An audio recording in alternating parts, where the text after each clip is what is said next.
Sir, nagkaroon po ng mga paglilikas sa ilang pong mga barangay along the coast, no, in these areas. Meron ho ba kayong recorded po na anuman pong paggalaw ng dagat?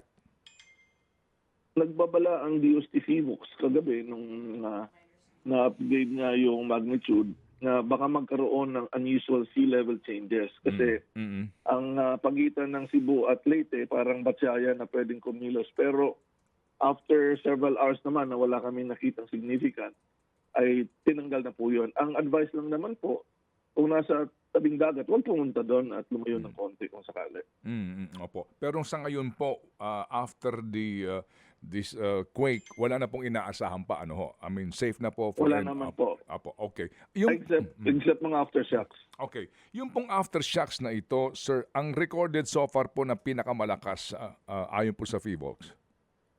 Magnitude 5.1 pasado alas 10 kagabi, yun po ang pinakamataas. Usually, 10.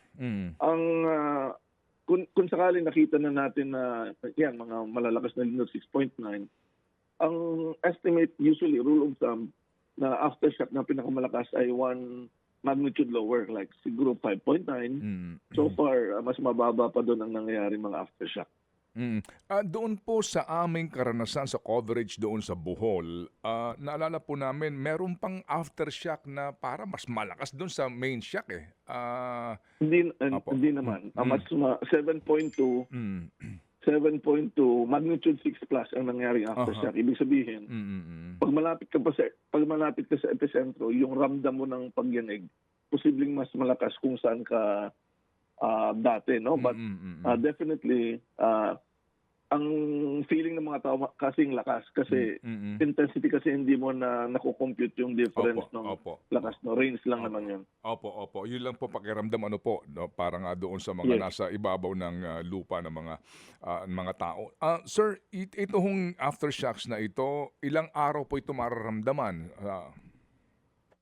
Usually, ang aming experience dito, at siyempre nakakover na rin kayo, usually ang kasagsagan niyan, first day, second day, and then kumukonti. Siguro 3 days to 1 week, meron pa.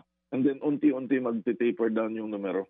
Mga kapatid, brothers and sisters, saan ka pa? Dito na tayo sa totoo. Dito na tayo sa True FM. Mga kapatid, mag-subscribe and follow po kayo sa social media accounts ng True Network PH. Yan po kami, hanapin nyo lang True Network PH, Facebook, Instagram, YouTube, TikTok, and podcast. Mapa Apple or Spotify man yan, mahahanap nyo kami. Lahat ng mga napapanood at napapakinggan nyo po sa programa, nasa social media accounts namin yan. So, paano mga kapatid? See you sa social media!